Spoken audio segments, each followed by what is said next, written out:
کر کے السلام علیکم ورحمۃ اللہ وبرکاتہ۔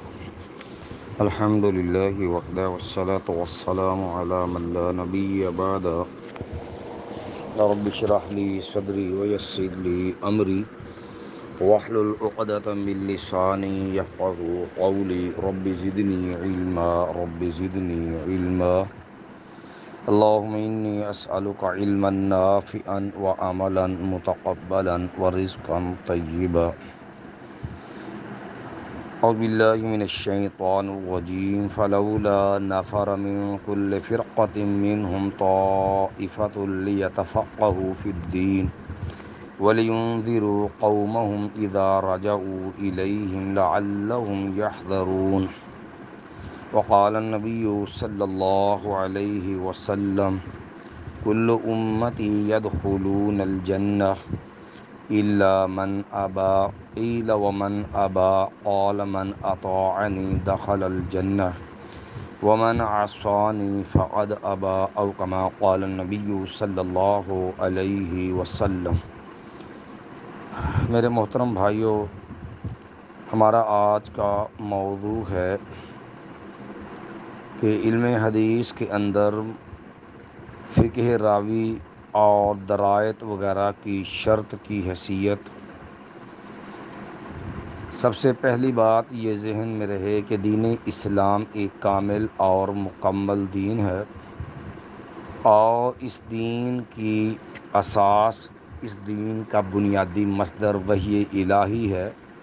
جو دو حصوں میں منقسم ہے۔ ایک کلام اللہ رب کا قرآن،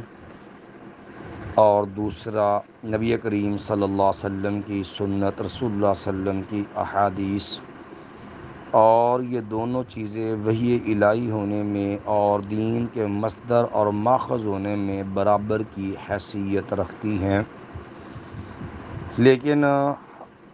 بہت سارے اہل بدعت ہمیشہ سے مختلف انداز کے اندر اپنے بدعی نظریات کے تحفظ اور بقا کے لیے مختلف انداز سے دین کے احکامات کا انکار کرتے آئے ہیں، خاص کر حدیث رسول صلی اللہ علیہ وسلم کے انکار کے لیے چور دروازے وہ اختیار کرتے رہے ہیں۔ کبھی حدیث کو ظنی کہہ کر کے حدیث رسول صلی اللہ علیہ وسلم کا انکار کیا جاتا ہے، اور کہیں حدیث رسول صلی اللہ علیہ وسلم کیسے انکار کے لیے خاص کی اصطلاح گھڑ کے وہ قرآن مجید کے الفاظ سے نبی کریم صلی اللہ علیہ وسلم کا حق تفسیر، توضیح، تشریح اس کا انکار کیا جاتا رہا، اور پھر کہیں پر اور دیگر مختلف بہانوں سے کہ راوی حدیث کا عمل اس کو دیکھا جائے گا، اور اگر وہ مخالف ہے تو روایت موضوع یا وہ منسوخ ہوگی، اور پھر یہ ظلم بڑھتے ہوئے مزید بھی بڑھا، حتیٰ کہ اپنے مخصوص فقہی نظریات کے خلاف اگر کوئی حدیث یا قرآن مجید کی آیت آ گئی تو برملا یہ قاعدہ بھی وضع کر دیا گیا کہ ایسی صورت کے اندر قرآن و سنت یا تو اس کو منسوخ قرار دے دیں گے، یا پھر حنفی مذہب کے مطابق اس میں کوئی تطبیق کی صورت پیدا کر دیں گے۔ انہی انداز اور اسی طرز عمل میں سے ایک بدترین انکار حدیث کا طریقہ وہ فقہ راوی اور درایت کا ایک طریقہ عمل، طرز عمل ہے۔ یہ خود ساختہ شرطیں ہیں حدیث کی قبولیت کے لیے، جو دراصل حدیث کی قبولیت کا معیار نہیں ہے، اصل وہ حدیث رسول صلی اللہ علیہ وسلم کے انکار کے لیے چور دروازے وہ اختیار کیے گئے ہیں۔ اللہ جزائے خیر دے محدثین رحمہم اللہ کو، انہوں نے دین اسلام کی حفاظت کے اندر رسول اللہ صلی اللہ علیہ وسلم کی حدیثوں کی حفاظت کے لیے جس قدر محنت اور کوشش کر کے وہ اصول و ضوابط وہ ان کو وہ احاطہ تحریر میں لائے، اور ان کو کتاب و سنت کے دلائل سے مزین کر کے منضبط کیا، اور ذخیرہ حدیث اس کو محفوظ کیا۔ بحمداللہ وہ اپنی جگہ ایک مثالی عمل ہے، جس کا اپنے تو کیا اللہ کے فضل و رحمت سے مخالف بھی اس بات کی تعریف کیے بغیر نہیں رہ سکتے، جیسا کہ مستشرقین کو بھی آپ پڑھ کے دیکھیں، مستشرقین بھی محدثین کی ان مسائل جمیلہ کے بارے میں رطب اللسان آپ کو نظر آئیں گے کہ جیسی دین حنیف کی حفاظت کے لیے، حدیث رسول صلی اللہ علیہ وسلم کی حفاظت کے لیے مسلمانوں نے جو ہے محنت کی ہے، کسی امت کے اندر ایسی محنت اور ایسا رنگ نہیں ہے۔ لیکن خود اللہ تعالیٰ ستیہ ناش کرے اس تقلیدی جمود کا، جس نے اپنے باطل مذہب اور بدعی نظریات کے تحفظ اور بقا کے لیے سنت کے اوپر جو ہے انکار پر لوگوں کو جری کیا۔ لیکن اگر یہ لوگ صاف واضح الفاظ میں انکار کرتے تو یقینی بات ہے کہ عام سادہ لو مسلمان بھی ایسے لوگوں کو کبھی برداشت نہ کرتا۔ لیکن جو ہے سادہ لو جو ہے اپنے باطل فطر جو ہے نظریات اور بدعی معاملات کو بچانے کے لیے اس کو جو ہے ان دھوکوں کو اور ان چور رستوں کو علمی رنگ دینے کے لیے ان کو مختلف علمی اصطلاحات کے اندر جو ہے وہ پیک کر دیا گیا، تاکہ بظاہر جو ہے شو نظر یہ آئے کہ جناب بہت علمی انداز کے اندر جو ہے وہ دین کو جو ہے وہ سمجھایا گیا، سمویا گیا، اور محدثین کی جو سائی پہ نقد کرنے کی ناپاک کوشش کر کے انکار حدیث کا جو دروازہ کھولا گیا۔ تو ہم انشاءاللہ اسی حوالے سے ہی واضح کریں گے کہ یہ فقہ راوی کیا ہوتا ہے اور یہ درایت کیا ہوتی ہے، اور کیا محدثین کے اصول و ضوابط کے بعد جو ہے صحیح حدیث کو پرکھنے کے لیے راوی کا عادل ہونا، تام الضبط ہونا، سند کا متصل ہونا اور حدیث کا معلل اور شاذ نہ ہونا، محدثین نے جو یہ شروط و قیود بیان کر کے جو ہے ذخیرہ حدیث محفوظ کیا ہے، کیا اس کے بعد بھی اس قسم کی کسی شرط کی ضرورت باقی رہ جاتی ہے؟ یقیناً انشاءاللہ جب ہم ان چیزوں پہ بات کریں گے تو یہ حقیقت واضح ہوگی کہ انشاءاللہ ایسی کسی چیز کی ضرورت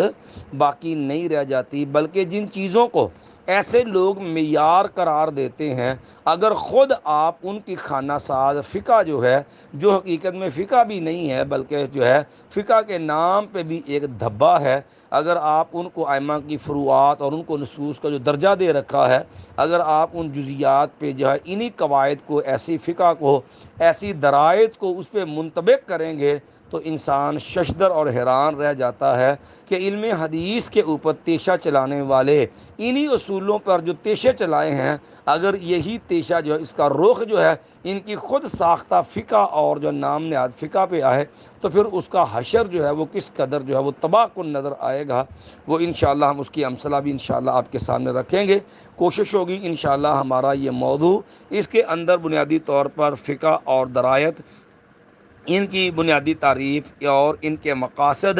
پھر اس جو راوی جو ہے اس کے فقیہ ہونا، یہ جو شرط لگائی جاتی ہے علم حدیث کے لیے، اس کی اصولی حیثیت، پھر جو ہے اس کے نتائج، یہ درایت اور فقہ راوی جو ہے اس کو قبول حدیث کی شرط قرار دینے کے جو نتائج برآمد ہوئے وہ کس قدر تباہ کن تھے، اور پھر جو ہے اس چیز کے جو چیمپئن ہیں جنہوں نے جو ہے عقل پرستی اور فقہ و درایت کی آڑ کے اندر انکار حدیث کا پھاٹک کھولا، اس کے اندر بالخصوص یہ اصلاحی، یہ شبلی اور اسی طرح دیگر حنفی جنہوں نے ایسی افواہات کے ذریعے علم حدیث کے اوپر جو ہے قدغن لگانے کی ناپاک کوشش کی، ہم انشاءاللہ ان کا بھی کچھ جائزہ جو ہے وہ پیش کریں گے، اور پھر ساتھ ساتھ جو ہے یہ ایسی فقاہت جس کو بچانے کے لیے یہ اصول سازی کی گئی، اس کی حشویت و ظاہریت جو ہے اس پر بھی انشاءاللہ کچھ عرض کریں گے۔ ہماری کوشش ہوگی ہم نے وقت کے اندر ان چیزوں کو اختصار کے ساتھ جو ہے وہ عرض کریں۔ سب سے پہلے ابتداءً جو ہے ہم درایت پر بات کرتے ہیں۔ یاد رکھیے درایت جو ہے اس کا لغوی معنی جو ہے وہ ہوتا ہے سمجھنا، علم یا کسی مخصوص جو ہے توجہ سے کسی چیز کا جاننا۔ یہ کتب لغت کے اندر آپ دیکھیں گے تو درایت انہی معنوں میں استعمال ہوتی ہے، درا یدری جو ہے درین اور دریتن و دریانن، دریانن، درایتن، یہ سارے مصادر ہیں اس کے۔ تو معنی اس کا آتا ہے یہ جو ہے علم یا مخصوص توجہ سے کسی چیز کا جاننا، اور یہ یعنی یوں کہہ لیجئے کہ علم فقہ یا اصول فقہ میں یہ جو مخصوص انداز ہے دینی علوم میں غور و تدبر کا یہ انداز ہے، اور آپ عرفی مفہوم بھی آپ دیکھیں گے تو قریب قریب یہی مفہوم درایت کا آپ کو جو ہے وہ عرف کے اندر بھی ملے گا۔ یعنی اس فن کو جو ہے اس کی جتنی بھی آپ تعریفات پڑھیں گے ان ساری تعریفات کے اندر ایک چیز آپ کو کامن ملے گی، یعنی درایت کی جتنی بھی تعریفیں ہیں کہ یہ کوئی مدون فن نہیں ہے، بلکہ عربی زبان اور اس کے متعلقات اور اصول حدیث اور فقہ میں مہارت کے نتیجے میں، یعنی عربی زبان اور اس کے متعلقات اور اصول حدیث و فقہ میں مہارت کے نتیجے میں خود بخود ایک ذہن پیدا ہو جاتا ہے، جس سے حدیث کے مفہوم کی بعض پیچیدگیاں بعض وقت حل ہو جاتی ہیں۔ یہ اصل میں ایک ذوقی سی چیز ہے، جو آدمی کا ذوق اگر سلیم ہے تو یقیناً اس کے ساتھ علم حدیث کے اندر جو ہے تو بعض الفاظ بعض مفاہیم وغیرہ میں تعارض وغیرہ آ جائے تو اس جو ہے وہ علم حدیث کے دراسے کی صورت کے اندر علم فقہ اصول فقہ کے دراسے کے نتیجے میں جو انسان کے اندر ذوق اور انسان کے اندر جو ہے ذہن پیدا ہوتا ہے نا، اس سے ان چیزوں کو حل کرنے میں مدد اور معاونت ملتی ہے۔ ابتدائی اس کا مقصد تو جو ہے وہ بڑا مناسب سا اچھا تھا کہ یہ ایک چلو بعض پیچیدگیاں اگر آ جائیں تو بعض کا تو ان کے ساتھ حل ہو جاتی ہیں، لیکن علماء احناف جو ہیں، یہ جو ہے مقلدین احناف بالخصوص، انہوں نے اس درایت کا استعمال جو کیا ہے نا، اس کا ایک خاص پس منظر تھا۔ اصل وجہ یہ ہے کہ چونکہ احناف جو ہیں ان کے نزدیک یہ علم حدیث کے معاملے کے اندر یتیم اور کورے ہیں، علم حدیث ان کا فن ہی نہیں ہے۔ حتیٰ کہ بڑے بڑے فقہا آپ دیکھ لیں کہ ان کی آپ یا فقہ کی کتابیں اٹھا کے دیکھ لیجئے، خود ساختہ حدیثیں، وضعی حدیثیں، صحیح مستند حدیثوں کے اندر خود ساختہ الفاظ، تابعین کے اقوال کو محدثین جو ہے حدیث رسول بنا کے پیش کرنا، یعنی یہ بدترین قسم کے جو ہے علم حدیث سے آپ کو نبلد نظر آئیں گے، جس کو آپ اگر دیکھنا ہو تو آپ مولانا ابو الحسنات عبدالحی لکھنوی حنفی رحمہ اللہ کی کتاب آپ پڑھ کے دیکھ لیجئے کہ انہوں نے برملا اس بات کا اعلان کیا ہے کہ ہمارے فقہاء احناف جو ہے علم حدیث کے اندر جو ہے ان کا ذوق شوق نہیں ہے، علم حدیث کے معاملے میں وہ قابل اعتماد نہیں ہے۔ طلبہ کے ثانی کے لیے آپ ان کے اس اقتباس اگر پڑھنا چاہیں تو آپ شیخ ارشاد اللہ قصری حافظہ اللہ تعالی جو ہیں ان کا ایک رسالہ ہے جو ہے ہدایہ کے مسلکہ جو ہے ہدایہ کے حوالے سے، وہ جو ایک جو رسالہ ہے آپ وہ پڑھ کے دیکھ لیں، اس کے اندر انہوں نے یہ وضاحت کی ہے کہ علم حدیث ان کا شغف ہی نہیں ہے، کیونکہ جب ان کا یہ ذوق شوق نہیں تھا تو اس لیے علم حدیث سے دوری کی وجہ سے اب علم حدیث کی بہت زیادہ قلت تھی جو ہے وہ حنفی مسلک کے اندر۔ لیکن اب ظاہر بات ہے اسلام کا اصل سرمایہ وہ تو وحی الہی ہے، اور اس کا ایک بنیادی جو ہے وہ سنت رسول ہے۔ تو جب وہ بنیادی جو سنت رسول ہے تو اب وہ اس سے جو ہے فقہ حنفی میں جو خلا تھا وہ فقہ حنفی اس سے جو ہے وہ خالی تھی، تو اس خلا کو پر کرنے کے لیے اس درایت کا استعمال کیا گیا تاکہ اس مصنوعی اور ظاہری جو ہے تفوق جو ہے ظاہری طریقے سے جو ہے اس مصنوعی اور ظاہری طریقے سے جو ہے ہم اپنے معاملے کو ذرا بلند اور اونچا کر لیں۔ لیکن ان لوگوں نے یہ نہیں سوچا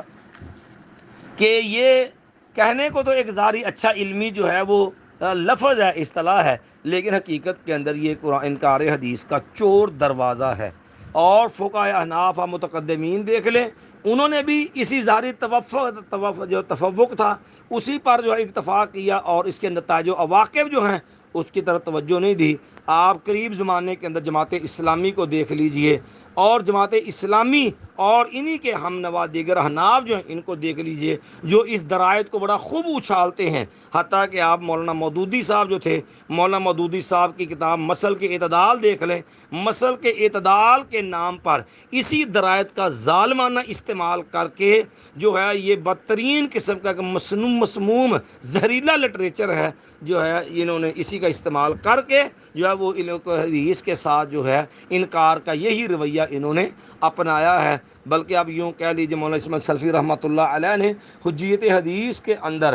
جہاں پر منکر حدیث کی فہرست جاری کی نا، جہاں انہوں نے یہ خدشہ ظاہر کرتے ہوئے یہ ان کو اصلاحی صاحب کو، جماعت اسلامی کو، ایسے لوگوں کو جو ہے وہ اگر کہا میں اگرچہ منکر حدیث نہیں ہے لیکن ان کے انداز سے اندر انکار حدیث کو تقویت ملتی ہے، بالآخر جو ہے آخر یہی لوگ اسی جو ہے وہ موش گافیوں کے نتیجے میں بدترین منکر حدیث ثابت ہوئے۔ جماعت اسلامی کا لٹریچر مسل کی اعتدال وغیرہ دیکھ لیجئے، اور اسی طرح یہ جو ہے مولانا اصلاحی صاحب جو تھے یہ بھی بدترین قسم کے جو ہے وہ منکر حدیث بن کر کے اس دنیا سے گئے۔ نتیجہ کس کا تھا؟ ایسے ہی ظالمانہ رویوں کا۔ تو درایت کے بعد دوسری چیز آ جاتی ہے فقہ۔ چونکہ فقہ راوی کا معاملہ ہے، سب سے پہلے ہم یہ بات سمجھ لیں کہ یہ فقہ کیا ہوتی ہے۔ یہ اگر لغوی طور پر تو علم اور فطانت جو ہے نا اس کو فقہ کہا جاتا ہے، لیکن اگر آپ عرف شرع میں دیکھیں تو یہ ایک فن ہے جس میں فرعی مسائل یا فروعی مسائل جو ہوتے ہیں نا، یہ فرعی مسائل ان کی جزیات جو ہیں وہ ذکر ہوتی ہیں، اور اہل علم نے اس فقہ کو مختلف جو ہے وہ معانی کے اندر جو ہے وہ استعمال جو ہے وہ کیا ہے۔ لیکن فقہ کا جو حقیقی معنی ہے وہ تو کتاب و سنت کا جو ہے وہ گہرا فہم ہے، اور یہ فقہ جو گہرا فہم ہے کتاب و سنت کا، یہ تو بحمد اللہ ازل سے شروع سے جب سے دین اسلام ہے تب سے یہ فقہ موجود ہے، جبکہ یہ خود ساتھ جو فقہی مذاہب کئی ہیں یہ فقہی مذاہب ابھی پیدا بھی نہیں ہوئے تھے، نہ ان کے بانیان پیدا ہوئے تھے، جب سے یہ حقیقی فقہ موجود ہے جس کی طرف قرآن و سنت توجہ دلاتا ہے، جیسا کہ ہم نے شروع میں آیت پڑھی فلولا نفر من كل فرقة منهم طائفة ليتفقهوا في الدين ولينذروا قومهم اذا رجعوا اليهم لعلهم يحذرون، کہ ہر قوم میں جو ہے ایک گروہ ایسا ہونا چاہیے جو دین کے اندر جو ہے وہ گہرائی سمجھ بوجھ حاصل کریں، تاکہ جو ہے جب لوگ ان کے پاس دین کے لیے آئیں تو وہ جو ہے ان کو جو ہے وہ ان کے معاملات سمجھائیں، تاکہ ان کے اندر جو ہے اللہ کا ڈر پیدا ہو اور وہ جو ہے وہ غلط کاری سے یا ایسے کسی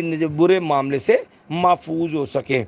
یہ جو فقہ کا مقصد قرآن مجید کے اندر بیان ہوا ہے یہ اصل ایک فاجع چیز ہے جو ازل سے چلی آ رہی ہے، لیکن ہمارے ہاں جو ہے یہ لوگ مقلدین حضرات بالخصوص جنہوں نے فقہ راوی کو شرط قرار دیا ہے، پہلے یہ بھی سمجھنے کی ضرورت ہے کہ ہمیں فقہ سے کسی مسلمان کو اختلاف انکار نہیں ہے۔ اصل مسئلے کے بگاڑ جو ہے وہ کی بنیاد یہ ہے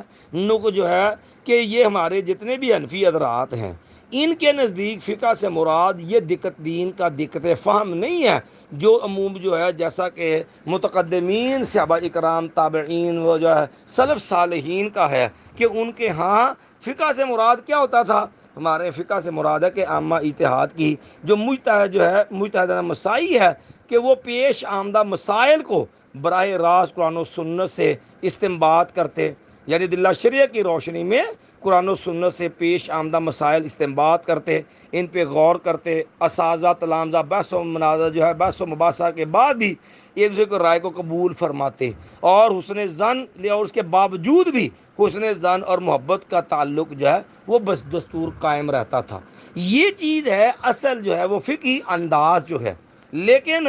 جو ہے یہ شرط عائد کرنے والوں نے ظلم کی انتہا کی کہ جو ہے کلمۃ حق ارید بحال باطل کے مصداق فقہ کا مفہوم جو ہے وہی بدل دیا، خرد کا نام جنو رکھ دیا، جنو کا خرد جو چاہے آپ کا حسن کرشمہ ساز کرے۔ ظلم یہ ہوا کہ جس وقت یونانی علوم جو ہے اس کی اشاعت ہوئی، اور یعنی یہ بغدادی جو ہے آپ یوں کہہ لیجئے جو بغدادی خلفاء جو تھے جس وقت عباسیوں کے دور کے اندر یونانی اور فلسفی کتابوں کے ترجمے ہوئے، اور جو ہے متکلمین نے مناظرات کا پھر بازار گرم کیا، اور جو ہے تعویلات کا جو ہے وہ بازار گرم کر دیا، تو علم کلام جو تھا اس کے ذریعے جو ہے پھر اسلام کے اوپر جو ہے وہ حملے اور وار شروع ہو گئے، اور اسی دوران جو ہے یہ بدترین ظلم ہوا کہ یہ جو متکلمین کی موشگافیاں تھیں نا اس کو فقہ کا نام دے دیا گیا۔ ظلم کی انتہا ہے کہ یہ جو ایک مخصوص دینی اصطلاح تھی نا، گمراہی اور کفر کے رنگ کو یا کفریہ چیز کو اسلام کے جو ہے وہ لبادے میں اوڑھ کر کے امت کے سامنے پیش کرنا شروع کر دیا گیا، یعنی متکلمین کی موش گافیوں کو فقہ کا نام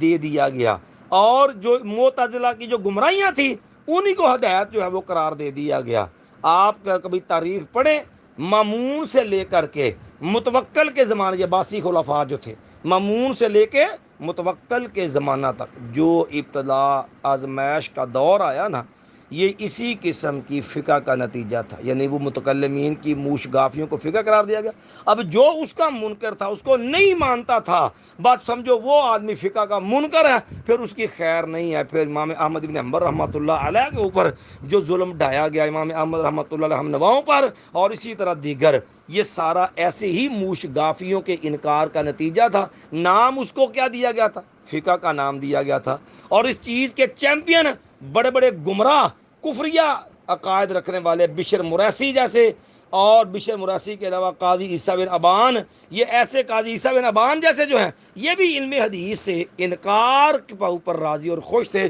علم حدیث سے یہ بھی جو ہے وہ جو ہے بڑے نالاں قسم کے انسان تھے۔ اور اسی طرح قاضی بشر بن ولید کندی ہو گیا، یہ سارے بد نصیب جو تھے اسی قسم کی فقہ کا نتیجہ تھے۔ لیکن افسوس اور دکھ سے کہنا پڑتا ہے کہ یہ متاخرین حنفیہ جو ہیں، یہ سارے معتزلہ سے متاثر ہیں، اعتزال کے فتنے سے متاثر تھے۔ انہوں نے جو ہے نا، یہ فقہ راوی جو ہے، کہ راوی کے جو ہے حدیث کے قبول کے لیے راوی کا فقیہ ہونا، اس شرط کا بڑا بدترین استعمال کیا، بڑا غلط جو ہے انہوں نے استعمال کیا ہے۔ تو اسی لیے اب جو ہے آپ دوسرے پہلو پہ آ جائیں کہ کیا راوی کا فقیہ ہونا حدیث کی صحت کے لیے شرط ہے؟ پہلی بات ذہن میں رکھیے کہ دینی فقہ کیا ہے، اور یہ جو فقہ راوی کی شرط لگانے والے ہیں، ان کے ہاں اصل میں فقہ ہے کیا چیز، کہ وہ جو متکلمین کی موش گافیاں ہیں، یہ جو ہے ان کو جو ہے وہ فقہ کا نام دے دیا گیا۔ پہلے تو یہ ظلم کیا گیا، اوپر سے اس چیز کو قبول حدیث کی صحت کے لیے ایسی موش گافیوں کو جو ہے وہ جو ہے معیار قرار دے دیا گیا۔ تو یاد رکھیے، محدثین کے ہاں حدیث کی صحت کی شرائط بڑی واضح، منضبط اور کتاب و سنت سے ماخوذ ہے، جیسے کہ ہم نے شروع میں عرض کی، راوی عادل ہو، تام الضبط ہو، سند متصل ہو، معلل نہ، ہر چیز بڑی واضح اور بالکل حقائق کے مطابق، اور بات کو سمجھنے اور بات کی جو ہے ثبوت اور صحت کے لیے بڑی وزنی اور کامل چیزیں ہیں۔ لیکن جو انکار حدیث کے جو ہے دل دادا، اپنے باطل مذہب کو بچانے کے لیے بدی لوگ جو تھے، اب انہوں نے کیا کیا کہ انہوں نے جو ہے یہ جو ہے ایک آج نہیں جی، محدثین کی جو شرائط ہے نا، یہ کافی نہیں ہے حدیث کی صحت کے لیے، جو ہے جہاں محدثین کی شرائط ہیں ان میں ابھی کچھ سکم باقی ہے، تو معاذ اللہ اب کیا کریں، اب جی اس کے اندر جو ہے کوئی نئی مزید شرائط ضروری ہیں، راوی کا سے جو ہے وہ فقیہ ہونا بھی ضروری ہے۔ بھئی اس شرط کی کیا ضرورت پیش آ گئی؟ محدثین کی شرائط تو بڑی واضح ہیں، منضبط ہیں، اور سارا اس کے ہر چیز، ہر پہلو جو ہے اس سے اجاگر ہو جاتا ہے، اس کا کھرا کھوٹا نکھر کے سامنے آ جاتا ہے۔ تو بھئی پھر اس شرط کی ضرورت کیا ہے؟ کہنے لگے اصل میں ضرورت یہ ہے، آپ اصول بزدوی وغیرہ پڑھیں نا، اصول بزدوی وغیرہ کے اندر یہ واضح درج ہے، لکھا ہوا ہے جناب کہ صحابہ میں روایت بالمعنی جو وہ عام تھی، ٹھیک ہے جی۔ تو یعنی اب پتہ نہیں ایک بندہ کوئی لفظ بیان کرتا، کوئی لفظ کوئی بیان کرتا ہے، تو کہتے ہیں اگر یہ راوی کے فقیہ ہونے کی شرط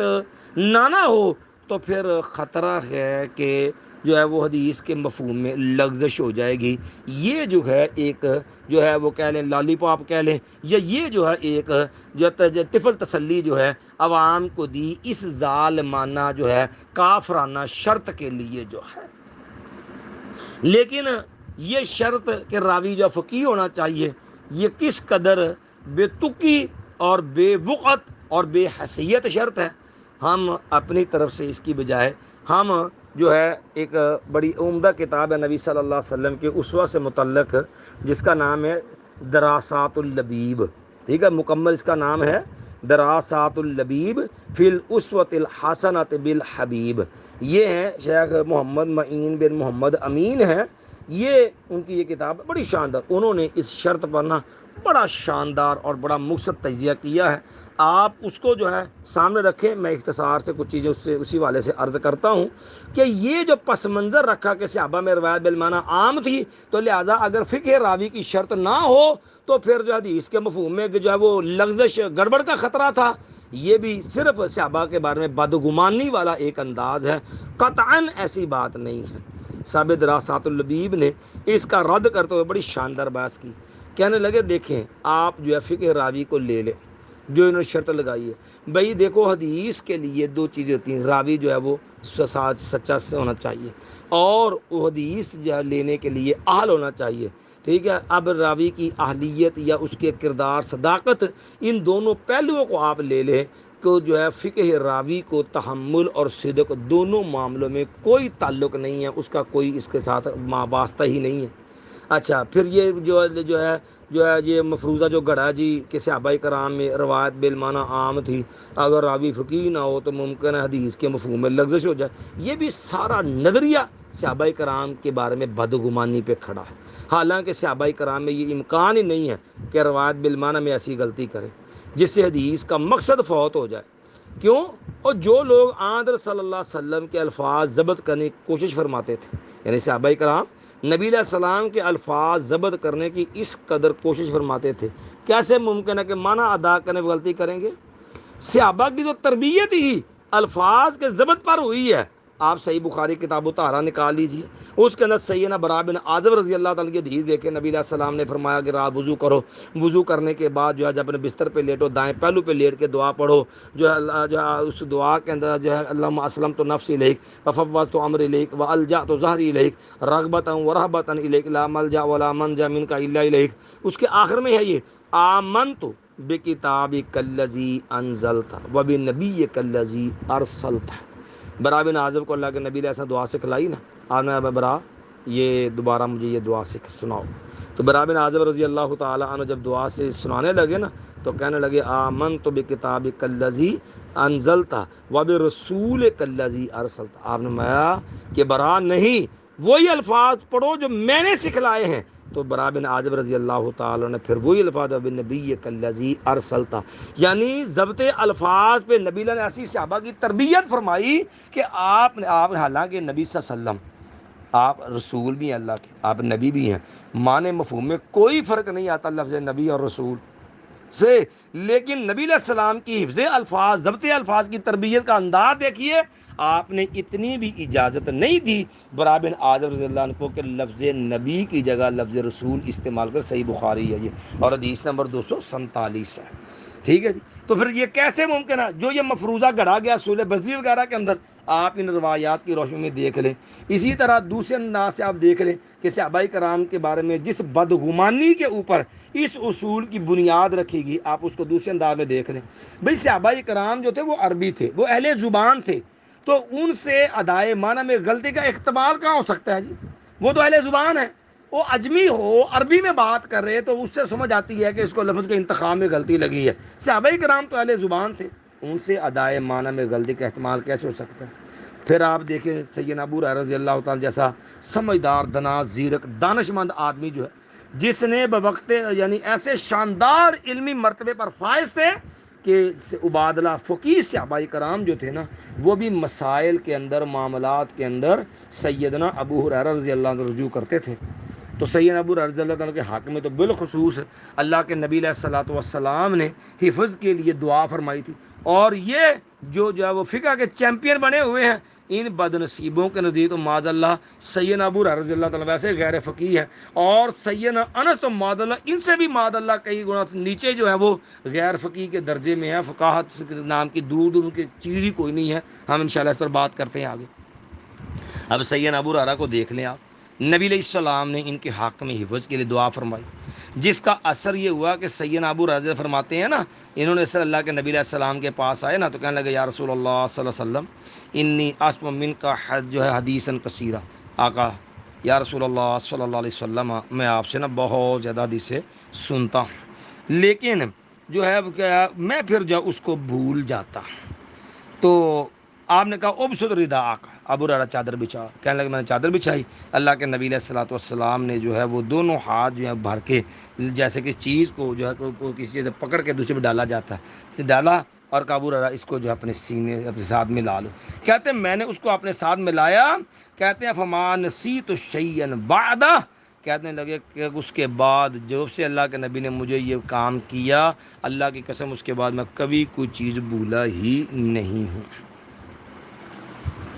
تو اب آپ اس مفروضے پہ دوبارہ غور کریں کہ جناب صحابہ میں روایت بالمعنی جو ہے یہ عام تھی، لہذا راوی اگر فقیہ نہ ہو تو حدیث کے مفہوم میں لغزش کا احتمال ہے۔ حالانکہ آپ اب اس دعائے رسول کو سامنے رکھیں جو ابو ہریرہ کے لیے اللہ کے نبی نے کی۔ اگر یہ حفظ جو سیدنا ابو ہریرہ رضی اللہ کہتے ہیں وما نسیت شیئا بعدہ، اگر یہ حفظ بلا فہم ہو یا غلط فہمی کا یا پھر بھی امکان ہو تو اس دعا کا کیا فائدہ ہوا جی؟ کیا الیاذ باللہ پہ دعا تو فضول ہی ہوئی نا، کہ اس کے باوجود جو ہے وہ دعا یا الفاں پتہ ہی کون نہیں دعا کا مطلب کیا ہے، اور اس دعا کے یاد کے بعد جو بعد حافظے کی پختگی کے بعد پھر بھی جی بات کے فہم کی جو ہے وہ بصیرت حاصل نہیں ہے، تو یہ ما سوائے ایسے لوگوں کی بدگمانی کے اور کوئی بھی حیثیت نہیں رکھتا۔ پھر آپ اور دیکھیں، آپ راویوں پہ آ جائیں اسی بات پہ، اگر جو لوگ صحیحین کے رجائل جو ہے نا جو راوی ہیں ان کے خصائص کو جانتے ہیں، وہ کس قدر جو ہے اہتمام کرتے تھے حدیث کو یاد کرنے کا، ان کے الفاظ کو محفوظ رکھنے کا، جو لوگ جو ہے میں انہیں معلوم ہوا کہ ان کی ادنا معمولی آدمی، یہ محدثین یہ راوی جو صحیحین کے، یہ ان کا معمولی اور عام آدمی بھی آن صلی اللہ علیہ وسلم کے ارشاد کی غلط تعبیر نہیں کر سکتا، وہ بھی اتنا کرتے تھے۔ صحابہ کرام کے بارے میں بدگمانی تو بڑی دور کی بات ہے، ان ایسے راوی جو صحیحین کے وہ اس معاملے کے اندر جو ہے اہتمام کرتے تھے کہ صحیح طور پہ بات کو ادا کیا جائے، اس میں غلطی سے بچا جائے، تو صحابہ کرام کا درجہ تو ان سے 1000 گنا اونچا ہے۔ تو پھر جو ہے اب آخر کے اندر ہم جو ہے وہ صاحب دراسات اللبیب نے جو ہے یہ چیزیں اس باطل شرط کا جو ہے جو انہوں نے گھڑی ہے صحابہ کے بارے میں بدگمانی پر مبنی، اس کے اوپر بڑا شاندار تجزیہ کرتے ہیں، مختصر الفاظ میں فرمانے لگے وَلِهَٰذَا قَالَ شیخ الحنفیہ صاحب الکشف والتحقیق فی التحقیق، یہ صاحب دراسات جو ہے نا وہ فرماتے ہیں کہ وَلَمْ يُنْقَلْ عَنْ أَحَدٍ مِّنَ السَّلْفِ اشْتِرَاطُ الْفِقْهِ مِنَ الرَّاوِي، کہ آپ سلف صالحین کو پڑھ لیں، آپ کو کسی سے بھی یہ راوی کے فقیہ ہونے کی شرط جو ہے آپ کو کسی سے بھی نہیں ملے گی کہ حدیث کے قبول کے لیے راوی کا فقیہ ہونا ضروری ہے۔ تو فثبت انہ قول مستحدث، تو جس سے آپ کو یہ بات واضح ہو جائے گی یہ جو ہے یہ جو شرط جو ہے یہ خود ساختہ اور اپنی ذاتی گھڑی ہوئی گڑھنت ہے، گپ ہے، اس کا کچھ بھی علم کے ساتھ تعلق نہیں ہے۔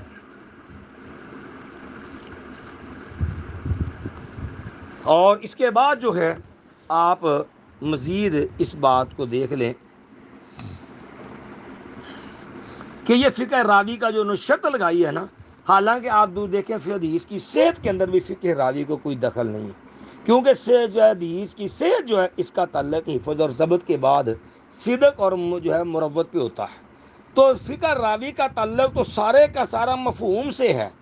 ٹھیک ہے، نہ حفظ سے ہے، نہ ضبط سے ہے، نہ صدق سے ہے، نہ مروت سے ہے۔ تو بوقت اختلاف متن، ٹھیک ہے، اگر اختلاف کے متن کے اندر اختلاف بھی آ جائے تو آپ فقہ راوی جو ہے اس کے اندر جو ہے متن میں ترجیح سے آپ کو کیا فائدہ ملے گا، کیسے ترجیح دیں گے آپ اس کے ساتھ؟ پھر فقہ راوی کی بنا پر نہ کوئی متن گڑھا جا سکتا، نہ کسی صحیح متن کا انکار کیا جا سکتا، کیونکہ یہ ایک غیر منضبط چیز ہے، یہ کوئی علمی اور بعض اصولی چیز نہیں ہے۔ صحابہ کرام رضی اللہ عنہ کا مقام اس سے کہیں زیادہ ہے کہ یہ قاضی عیسیٰ بن ابان ہو گیا، یہ سرخسی ہو گیا، یہ دبوسی ہو گیا، یہ سارے اجمی ہیں۔ یہ کیا اب یہ لوگ اٹھ کے بحث کریں گے صحابہ کرام پہ؟ صحابہ کرام کا سے کہیں اونچا ہے کہ یہ ایسے اجمی لوگ اٹھ کے صحابہ کرام کے اوپر جو ہے وہ بحث کریں اور ان کی زبان دانی پر جو ہے یہ نکتہ چینی کریں، ٹھیک ہے۔ اور پھر یہ فقہ جس کی بنیاد پر صحابہ کرام پر غیر فقیہ کے جو ہے وہ لیبل لگائے گئے اور ان کی بنیاد اس کی آڑ میں حدیثوں کا انکار کیا گیا، آپ اس کی حیثیت کو سمجھے۔ کچھ تو میں نے پہلے وضاحت کر دی نا کہ یہ پہلے تو یہ جو ہے جو اعتزالی جو موشگافیہ ہیں اس کو فقہ کا نام دے دیا گیا، پھر یہ بھی کسی ایک خاص طے شدہ اصولی قانونی بات کا نام فقہ نہیں ہے، اس کی حیثیت منطق کے اعتبار سے کلی مشقق کی ہے۔ کلی مشقق کا مطلب ہوتا ہے کہ ایک چیز ایسی جس کے جو ہے وہ افراد جو ہے وہ کئی ہوں، اور یہ جو ایک فرد ہو اس کی کئی جو اقسام ہیں، اور اس کا جو ہے وہ اس کی تعریف اور اس کا مفہوم سب کے اوپر جو ہے فرق سے جو ہے مختلف، ہر ایک کے اندر فرق فرق کے ساتھ جو ہے وہ منطبق ہوتا ہے، ٹھیک ہے، ایک ہی مفہوم سب کے اوپر صادق نہیں آتا۔ تو جب یہ حیثیت اس کی ایسی ہے تو پھر اس کو معیار قرار دینا جو ہے یہ تو ظلم ہے۔ کسی بھی مقام پر ایسی چیز جو ہے جو خود کوئی جو منضبط اور طے شدہ نہیں ہے، وہ دوسری کسی چیز کے لیے معیار کیسے بنے گی؟ معیار بنانے کے لیے پہلے اس فقہی اس کی حدود و قیود طے کی جائیں، اس کا ضابطہ طے کیا جائے، اس سے مراد جو ہے اس کو متعین کیا جائے۔ جب یہ ساری چیزیں جو ہے وہ غیر متعین ہیں تو پھر ایک غیر معین اور غیر موقع چیز کو جو ہے وہ معیار قرار دینا یہ تو خود درایت کے بھی خلاف ہے، جس درایت کی آڑ میں حدیث کا انکار کیا جاتا ہے۔ اور پھر اگر اس پر بات کریں تو بات لمبی ہو جائے گی۔ یہ لوگ جو ہے صرف اپنے مطلب کی حد تک جو ہے فقہ راوی کی شرط لگا کر کے حدیث کا انکار تو کرتے ہیں، لیکن جہاں اپنا مطلب ہوتا ہے، اپنا الو سیدھا ہوتا ہے، وہاں پر پھر غیر فقیر راوی جو ہوتے ہیں ان کی حدیثیں بھی قبول کر لی جاتی ہیں۔ مثال کے طور پہ صحیح بخاری وغیرہ حدیث ہے نا، سیدنا ابو ہریرہ رضی اللہ تعالی عنہ کی، فرماتے ہیں کہ سے جو ہے من اکل ناس و صائم فلیتم صومہ فانما اطعمہ اللہ وسقہ، کہ جو آدمی بھول کے روزے کی حالت میں جو بندہ بھول کے کھا لیتا ہے وہ اپنا روزہ مکمل کرے، اللہ نے اس کو کھلایا پلایا۔ اب دیکھیے قیاس چاہتا ہے کہ بھئی روزے کے لیے کھانا پینا جو ہے وہ ممنوع ہے، جب اسے کھا لے تو روزہ نہیں ہونا چاہیے۔ اب قیاس چاہتا ہے کہ روزہ باطل ہو، حدیث کہتی ہے کہ اس کو بھول چوک معاف ہے۔ اب جو یہی فقہ کے چیمپئن ہیں اور جو ہے اس قسم کے قیاس کے قائلین ہیں، ان کے قیاس کو اب اپنے قیاس کو چھوڑ کے خلاف قیاس اسی ابو ہریرہ رضی اللہ تعالیٰ عنہ کی حدیث جسے غیر فقی کہتے ہیں سارے حنفی قبول کرتے ہیں، جہاں مطلب کے خلاف ہوتی ہے اسی ابو ہریرہ غیر فقی کہہ کے حدیثوں کا انکار کر دیا جاتا ہے۔ اب یہ دیکھیے کہ یہ جو شرط لگائی گئی کہ جناب راوی کا فقیہ ہونا جو ہے وہ ضروری ہے، وگرنہ جو مفہوم میں گڑبڑ کا اندیشہ ہے، اور جناب درایت یا اس کے مفہوم کو پرکھنے کے لیے جو ہے آدمی کے اندر درایت والا معاملہ ہونا ضروری ہے۔ لیکن یاد رکھیے یہ جو قاعدہ گھڑا گیا اس کی بنا پر بیسیوں صحیح حدیث جو تھی، آپ دیکھیں کہ یہ جو شرط لگائی نا درایت کی اور فقہ راوی کی، اس کی بنیاد پر بیسیوں حدیثیں جو ہیں وہ ان کو ذبح کر کے رکھ دیا گیا۔ ہم نے آپ کے سامنے درایت کی پہلے تو تعریف بھی ایک رکھی تھی کہ درایت ہوتا کیا ہے، کہ یہ ایک ذوقی چیز ہے، یہ بھی کوئی طے شدہ منضبط اور معین چیز نہیں ہے۔ لیکن اب اس شرط کو قبول حدیث کا معیار قرار دینے کے کتنے خوفناک نتائج نکلے، آپ اس کا اندازہ اس بات سے لگائیں کہ بیسیوں حدیثیں صحیح احادیث بیسیوں صرف جو ہے اسی قاعدے کی آڑ میں ان کو جو ہے وہ رگڑ دیا گیا، ان کا انکار کر دیا گیا، ان کو پس پش ڈال دیا گیا۔ حتیٰ کہ بیسیوں سکہ روات تھے، صرف عام راوی نہیں، صحابہ کرام جیسی مقدس ہستیاں ان کو بھی اسی مصطلح تفقہ، یعنی یہ جو اپنی فقہ والی اصطلاح گڑھی ہوئی ہے نا، اس مصطلح تفقہ اور درایت کی بنیاد پر نہ صرف سکہ راویوں کو، صحابہ کرام جیسی مقدس ہستیوں کو بھی غیر مستند اور ناقابل اعتماد قرار دے دیا گیا۔ انا للہ و انا الیہ۔ حتیٰ کہ آپ یہ ظلم دیکھیں، اپنے مذمومہ امام کو بھی، امام ابو حنیفہ رحمہ اللہ کو، سیدنا سلمان فارسی رضی اللہ تعالی عنہ پر جو ہے وہ ترجیح دے دی گئی ہے۔ یہ آپ نے دیکھنا ہو نا تو یہ فتاوی شامی ہے، جو ہے میرے پاس جو نسخہ ہے یہ 12 جلدوں والا نسخہ ہے، مقبر شیدیہ کا چھپا ہوا میرے پاس جو ہے، اور اس کی یہ پہلی جلد ہے، اور اس کی پہلی جلد جو ہے اس کا جو ہے وہ صفحہ نمبر جو ہے وہ 136 ہے، 136۔ اس کے اندر باقاعدہ امام ابو جو ہے سیدنا سلمان فارسی رضی اللہ تعالیٰ عنہ پر امام ابو حنیفہ رحمہ اللہ ان کو بھی ترجیح دے دی گئی۔ صاف لکھ دیا گیا کہ اما سلمان الفارسی رضی اللہ تعالیٰ عنہ فهو ان کان افضل من ابی حنیفہ من حیث الصحبہ، کہ صحابی ہونے کے لحاظ سے سلمان فارسی اگرچہ رسول اللہ صلی اللہ علیہ وسلم اگرچہ جو وہ معمولی افضل ہیں، لیکن فلم یکن فی العلم والاجتہاد ونشر الدین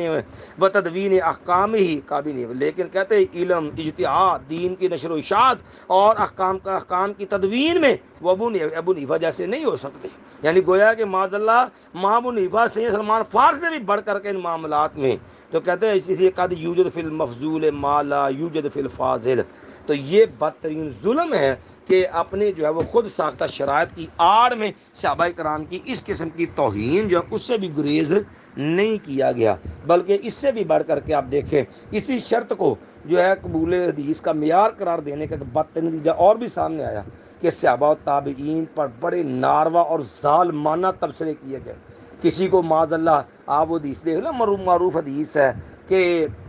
جو ہے سیدنا وائل بن حجر رضی اللہ تعالیٰ عنہ والی کہ رفع دین کے مسئلے کے اندر صحابی کو معاذ اللہ جو اس پہ تبصرہ اس کو گنوار تک جو ہے وہ کہہ دیا گیا. اور سیدنا وابصہ بن معبد رضی اللہ تعالیٰ عنہ ان کی عدالت کے اوپر جو ہے وہ قدغن لگا دی کہ معاذ اللہ یہ وابصہ بن معبد ہے، معاذ اللہ یہ مجہول العدالہ ہیں. حالانکہ سارے صحابہ عادل ہیں، وابصہ بن معبد رضی اللہ تعالیٰ جیسے کو ان کو جو ہے مجہول العدالہ کہا گیا. پھر یہیں تک بس نہیں ہے بلکہ اس سے بھی بڑھ کر کے صحابہ کرام کو بیتی تک قرار دے دیا گیا. آپ جہاں نور و نوار پڑھ کے دیکھیے سیدنا معاویہ رضی اللہ تعالیٰ کے بارے میں یہ ظالمانہ تبصرہ جو ہے یہ بھی موجود ہے. اور بلکہ جو ہے ایسا کہا گیا کہ جہل تک جو صحابہ کہا گیا. بلکہ اس سے بھی بڑھ کر کے کہ نکاح جو ہے نکاح ممونہ کو دیکھ لیں، ایک اور مثال اس کی لے لیں. سیدہ ممونہ سے جو ہے نبی علیہ السلام کا نکاح ہوا نا، ممونہ رضی اللہ تعالیٰ عنہا سے. تو اب سیدہ ممونہ سے نکاح جو نبی صلی اللہ علیہ وسلم کا ہوا ہے نا، وہ حالت احرام میں نہیں ہوا، حالت حل میں ہوا ہے. لیکن جو ہے سیدنا ابن عباس کی روایت یہ ہے کہ نہیں، یہ نکاح جو ہے وہ حالت احرام کے اندر ہوا. اب حنفی اسی بات کے قائل ہیں، حالانکہ ماں میمونہ رضی اللہ تعالیٰ عنہ ان کے درمیان جو قاصد تھا یزید بن عصام وغیرہ یا دیگر، وہ جو ہیں وہ سارے اس بات کے قائلین ہیں کہ جناب جو ہے وہ نکاح جو حالت حل میں ہوا ہے. اب میمونہ رضی اللہ صاحب واقع ہیں، پھر وہ آدمی جو درمیان میں جو ہے وہ قاضی جو درمیان کے اندر واسطہ تھا بیان کرنے والا، وہ بھی اسی بات کا قائل ہے. لیکن جناب اب چونکہ اپنے مسلک کی تائید موجود تھی تو ابن عباس نے کو ترجیح کی، ابن عباس کی حدیث کو ترجیح دی. اور اس حدیث میمونہ کے راوی جو تھے نا یزید بن الاسم، جو ہیں اس کے یہ ماں میمونہ کا نکاح حالت احرام میں نہیں ہوا، حالت احرام میں نہیں ہوا. اب اس راوی نے جو بیان کیا تو اس پہ اوپر تبصرہ کرتے ہوئے یہاں تک لکھ دیا گیا البوال علی عقبہ کہ اس کو تو معاذ اللہ آداب طہارت کا بھی کی تمیز بھی نہیں تھی. لفظی معنی ہوتا اپنے ایڑیوں پہ پیشاب کرنے والا، یعنی معاذ اللہ دین میں اس قدر جو ہے وہ نہ بلد تھا کہ وہ اپنی ایڑیوں پہ پیشاب کرنے والا، اس کو تو آداب طہارت بھی نہیں آتے تھے. بلکہ آپ اسی جو فقی جو ہے وہ شرط کے جو ہے وہ ظلم کا ایک اور رنگ دیکھیں. یہ سولہ بدوی وغیرہ کے اندر جو ہے یہ ظالمانہ انداز موجود ہے. اور یہ صحابہ بزدوی جو ہے نا انہوں نے سیدنا انس رضی اللہ تعالیٰ کی یہ ظالمانہ توہین کی ہوئی ہے کہ جو ہے صحابہ کا ایسی یعنی کہ اپنے مطلب کی روایات کو بچانے کے لیے اور صحابہ سید حصوں کے انکار کے لیے صحابہ کی توہین میں بڑے بے باکی سے یہ ایسے ظالمانہ تبصرے بھی کر کے ان کی توہین کر دیتے تھے کہ بسا اوقات جو ہے یہ جو ہے صحابہ کرام کی توہین کرتے ہوئے کہہ دیتے ہیں. مثلا صاحب بزدوی نے لکھا کہ صحابہ جو ہے امام صاحب بسا اوقات نا بعض شرائع سے غیر فقی صحابہ کی روایت بھی قبول فرما لیتے تھے. اور پھر وہ آگے لفظ لکھتے ہیں باقاعدہ، یہ بزدوی کے الفاظ ہیں. فرماتے فإن محمدًا یحکی عن ابی حنیفہ، کہتے ہیں محمد بن شیبانی صاحب جو ہے نا وہ امام ابو حنیفہ کی سے یہ حکایت کرتے ہیں فی غیر موضع، دوسری جگہ پر جو ہے کہ انہ احتج مذہب انس بن مالک، کہ امام صاحب نے امام حنیفہ نے انس بن مالک رضی اللہ تعالی عنہ کے مذہب کے مطابق دلیل لی ہے، انس بن مالک سے دلیل پکڑی ہے. وقلدہ، اور ابو نے انس بن مالک کی تقلید کی ہے. فما ظنک بابی ہریرہ، تو جب امام صاحب نے انس بن مالک کی جو ہے وہ تقلید جو ہے دلیل ان کو دلیل بنا لیا اور ان کی تقلید کر لی، تو پھر ابو ہریرہ کے بارے میں کیا خیال ہے؟ تو گویا کہ الیاذ باللہ، گویا کہ ان کے نزدیک سیدنا انس رضی اللہ تعالیٰ ابو ہریرہ سے بھی بہت معذرہ نیچے گرے ہوئے تھے. یہ سولہ بزدوی ہے، یہ صفحہ اس کا 159 ہے. اور یہ ظالمانہ اندر معاملات کیے انہوں نے کس کے نتیجے میں؟ اس طرح جو ہے معاملے کو حدیث کی شرط قرار دے کر کے. اب آپ اس کے آگے مزید دیکھیے کہ یہ ہمارے ہاں جو ہے امین حسن اصلاحی صاحب ہیں، یہ شبلی ہیں، یہ جو ہے دیگر انفی ہیں، آپ ان کے شبہات کو دیکھیے. آپ امین حسن اصلاحی یہ بھی بدترین عقل پرست ہے. ان کا اصل معیار کیا ہے؟ ان کا اصل معیار ہے جناب عقل، کہ جو چیز عقل اور نیچر اور فطر کے خلاف ہے نا جناب وہ بھی فارغ ہے. یہ امین حسن اصلاحی ہے، آپ اس کی تفسیر تدبر قرآن دیکھ لیں. یہ تفسیر تدبر قرآن جو ہے انکار حدیث کی بدترین مثال ہے. صرف انکار حدیث نہیں ہے، اسی طرح اسی جو ہے یہ درایت اور عقل جی اس کو کسوٹی قرار دے کے، معیار قرار دے کے اس بد نصیب نے بھی علم حدیث کے ساتھ وہ ظلم کیا ہے، وہ ظلم کہ العیاذ باللہ. انہوں نے جو ہے وہ پوری آپ کتاب پڑھ کے دیکھ لیجئے، یہ 9.5 جو ہے وہ تقریباً 9 جلدوں کے اندر جو ہے یہ آپ کو کتاب ملے گی. اور اس کتاب کی جو وہ حالت کیا ہے، آپ اس کا اندازہ اس بات سے لگا لیجئے کہ یہ کتاب جو ہے نا، اس کتاب یہ جو تدبر قرآن ہے جو ہے یہ اس کے جو ہے وہ کل جو ہے وہ 5844 صفحات کی یہ تفسیر ہے اصلاحی صاحب کی. لیکن اس میں آپ کو صرف 80 حدیثیں آپ کو اس کے اندر ٹوٹل ملیں گی، اور ان میں بھی جو حدیثیں بیان ہوئی ہیں نا ان میں 1/4 حصہ جو ہے وہ جو ہے بمشکل ایسی آپ کو ملیں گی، یعنی کوئی 15 سے 20 سے بمشکل آپ کو ایسی ملیں گی جس سے انہوں نے استدلال کیا ہو. بلکہ اکثر حدیثیں انہوں نے صرف حدیثوں کی تردید کے لیے ان کو جو ہے وہ ذکر کیا ہے، اور اسی عقل پرستی کی آڑ کے اندر درایت کے اندر جو ہے اور اس کو جو ہے لبادہ دیا کس کا؟ جناب نظم قرآنی کا، اور اپنی عقل کو معیار قرار دے کر کے اسی درایت کو آڑ قرار دے کر کے صحابہ اکرام کے بارے میں بڑی غلیظ قسم کی زبان استعمال کی ہے. یہ امین حسن اصلاحی صاحب نے کہیں پر جو ہے وہ جو ہے ماجد سلمی رضی اللہ تعالیٰ عنہ جو ہے نا ان کو معاذ اللہ جو ہے وہ پیشہ ور جو ہے وہ ان کو معاذ اللہ غنڈہ قرار دینا، اور پھر باقاعدہ غامدیہ عورت جو ہے اس کو پیشہ ور طوائف قرار دینا. الیاذ باللہ صحابہ کرام ایسے گندے اور غلیظ قسم کے تبصرے ہیں. یہ امین حسن اصلاحی جیسے بد نصیب انسان کے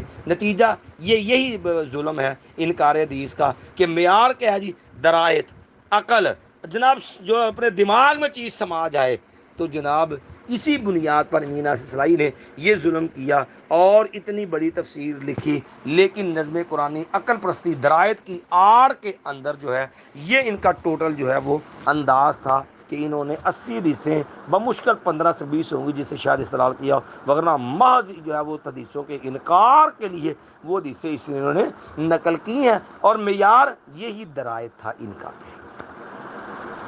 اور اسی طرح جو ہیں یہ معیار جو تھا یہی معیار تھا عقل جو ہے حکم. عقل کو یا انہوں نے فائدہ کو بنایا. مولانا شبلی نعمانی جو تھے ان کا بھی یہی ظلم تھا کہ وہ بھی جو ہے عقل کو حکم کہتے تھے جو ہے. اسی طرح جو ہے یہ عقل جو ہے یہ کیا ہے، جس طرح فقہ اور درایت جو ہے یہ دونوں چیزیں جو ہیں ان کا جو ہے وہ فقہ اور درایت اس کا کوئی منضبط قاعدہ ضابطہ حدود و قیود نہیں تھی. ٹھیک ہے، اندھے کی لاٹھی کی طرح جدھر کو گھوم گئی سو گھوم گئی. یا اسی طرح یہ جو ہے عقل پرستی تھی. درایت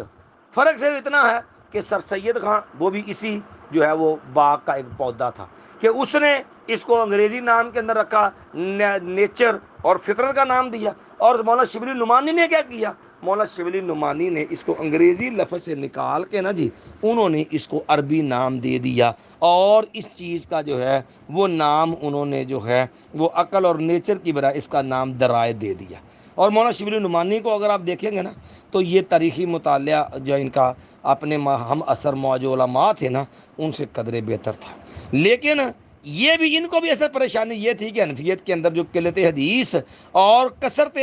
آراء کا جو ہے خلا ہے نا یہ کسی طرح جب وہ ختم ہو جائے.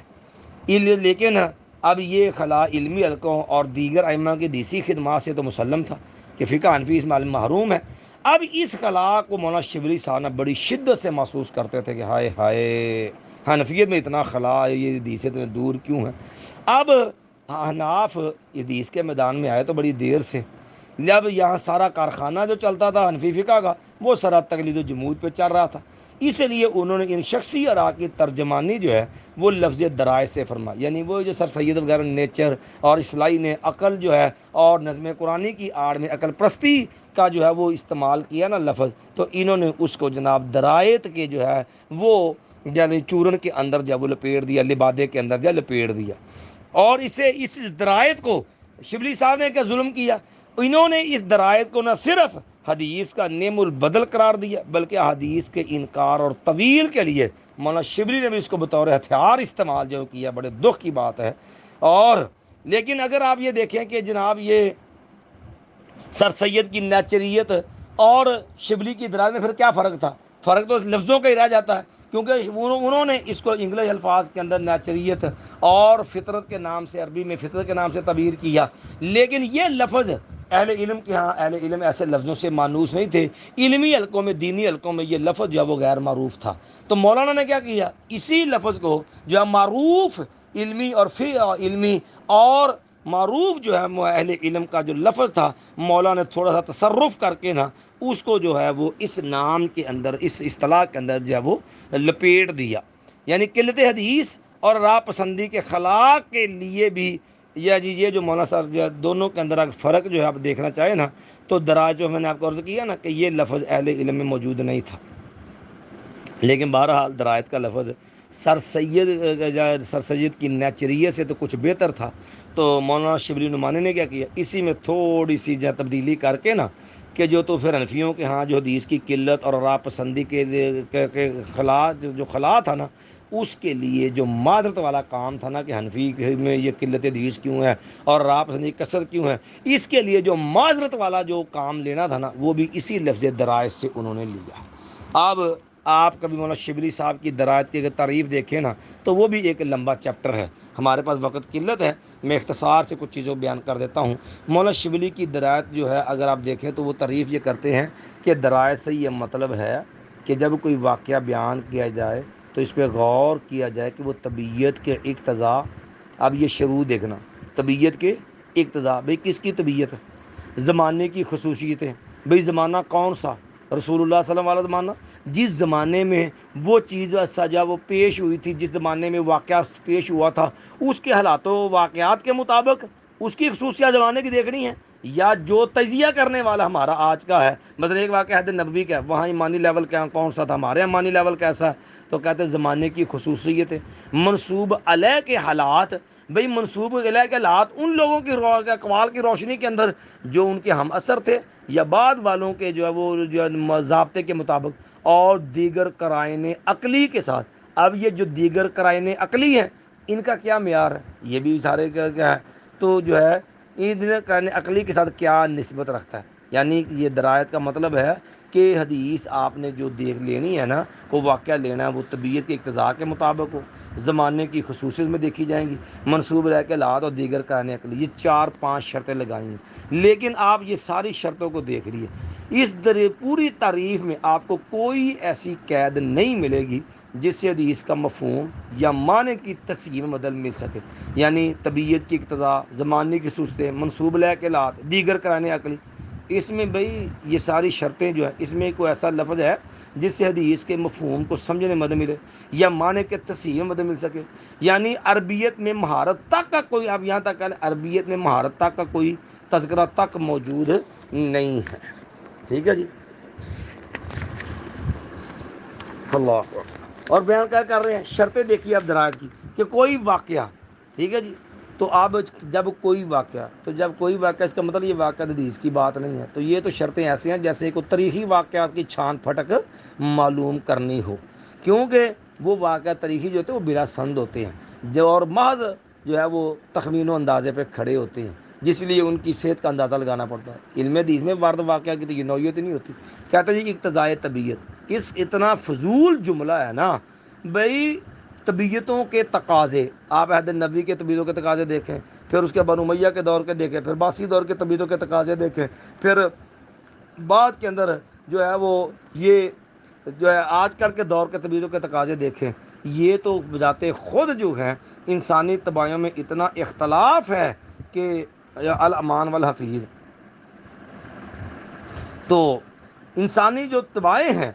ان کے اقتضاء جو ہیں وہ تو خود تابع جو ہے، وہ تو طبیعتوں کے تابع، جیسی طبیعت ہوگی ویسے اس کا تقاضا ہوگا، تو طبیعت بلا یقیناً بدیہی بات ہے کہ مختلف ہے، جب طبیعتیں ساری مختلف ہیں تو تقاضے ایک جیسے کیسے ہوں گے؟ لہذا یہ بھی انتہائی فضول قسم کی شرط ہے جو مولانا شبلی النعمانی صاحب نے لگائی ہے۔ بے دین طبیعتیں مثال طور پہ ہیں، ان کے تقاضے اور ہوں گے، دیندار طبیعتوں کے تقاضے پھر اور ہوں گے، پھر علم اور بے علم دیکھ لیں، ان کی طبیعتوں کے تقاضے ایک جیسے ہوں گے؟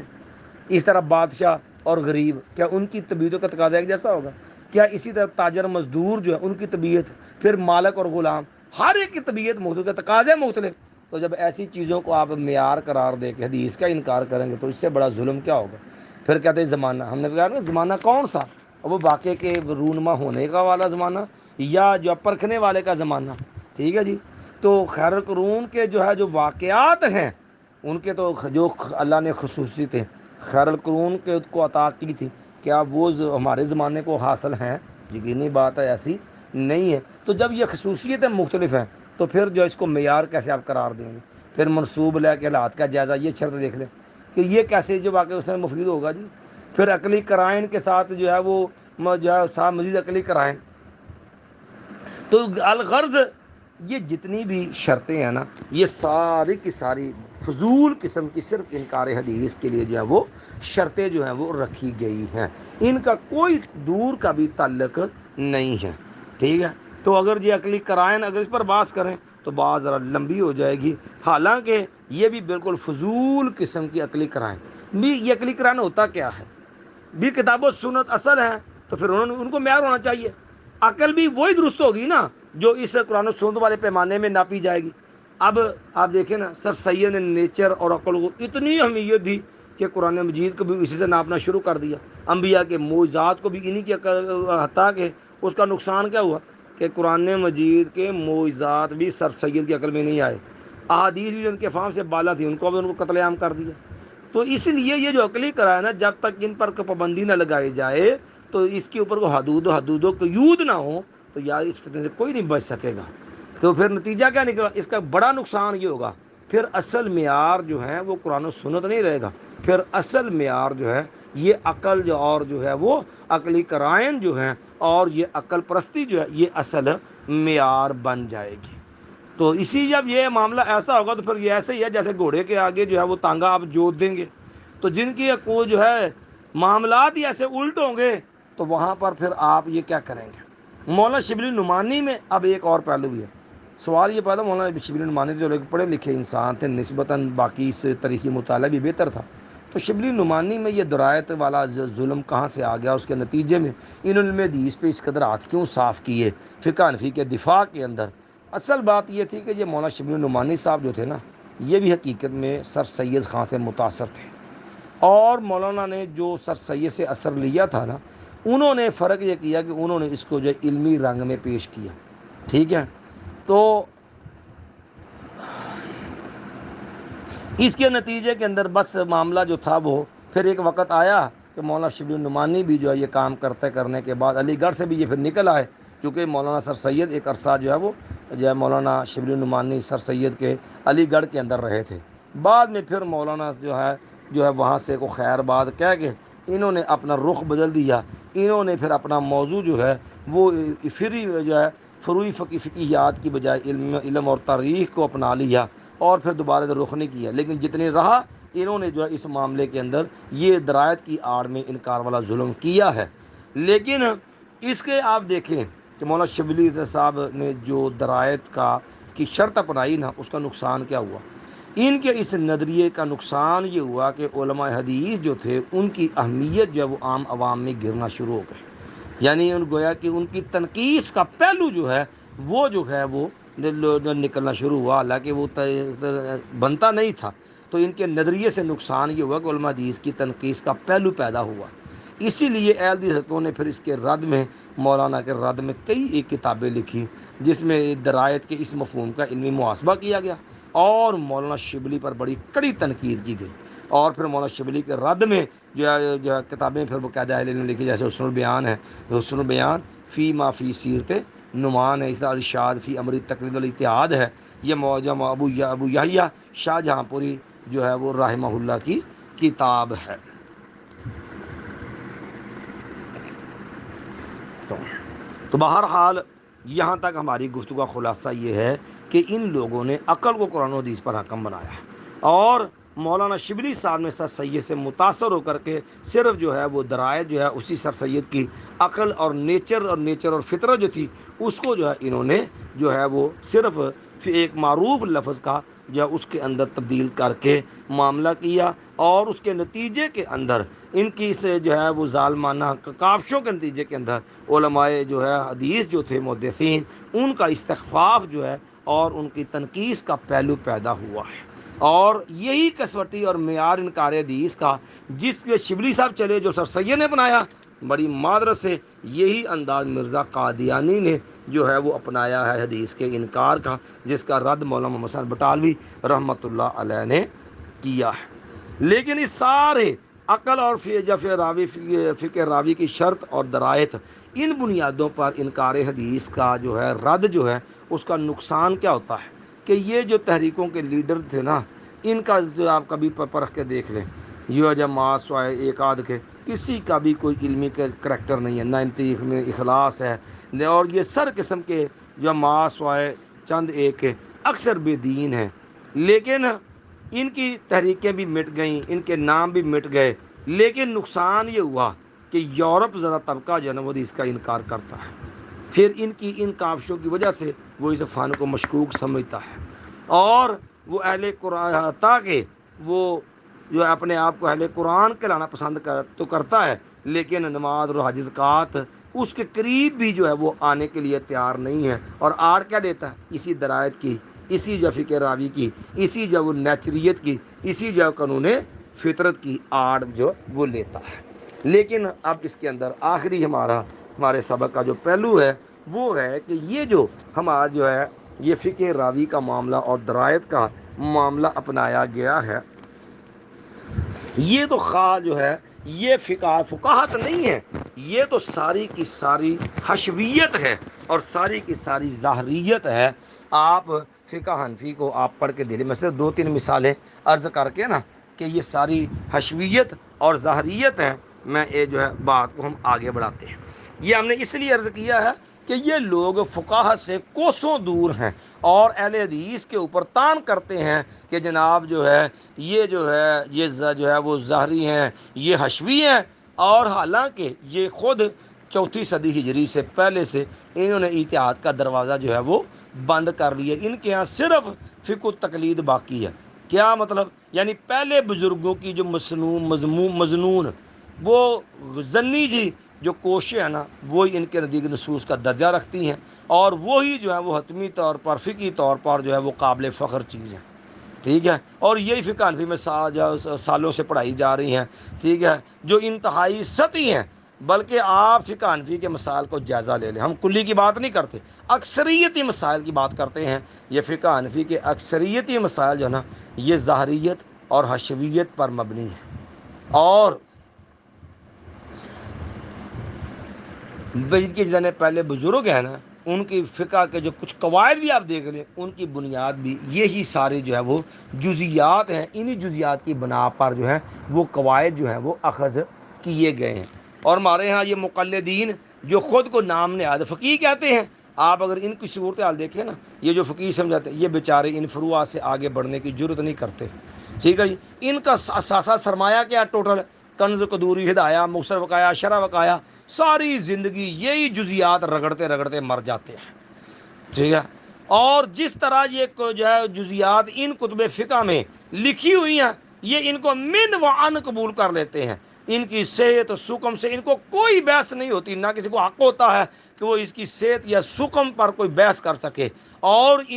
اس کے اندر بیان کردہ الفاظ اور اس کی ظاہریت، یہ ان کی حرفیت اور ظاہریت یہ ان کے نزدیک قطعی اور حتمی ہوتی ہے، ٹھیک ہے جی۔ اللہ اکبر۔ اور اگر آپ اس کا رنگ دیکھنا چاہیں نا کہ وہ کس قدر جو ہے وہ معاذ اللہ سطحی ہوتی ہے، تو آپ کو جو ہے اس حشویت اور ظاہریت کی 1-2 مثالیں چند ایک آپ سے عرض کر دیتے ہیں۔ آپ دیکھیں فقہ حنفی کے اندر مسئلہ ہے کہ جی پانی کی طہارت کا مسئلہ، دا دردا کا مسئلہ کہ جی کنواں 10 ہاتھ چوڑا 10 ہاتھ گہرا ہو اس کے اندر غلاس اثر انداز نہیں ہوتی۔ اچھا بھائی اس میں کیا لاجک ہے؟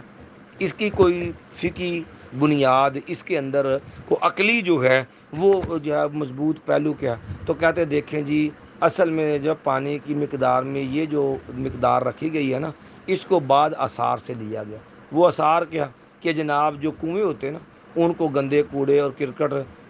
کے منہ سے جو ہے وہ 10 ہاتھ دور رکھنے کی ہدایت ہے۔ چونکہ کوڑا کرکٹ جو ہے وہ کنویں سے 10 ہاتھ دور ہونا چاہیے، لہٰذا جی کنویں کے پاک ہونے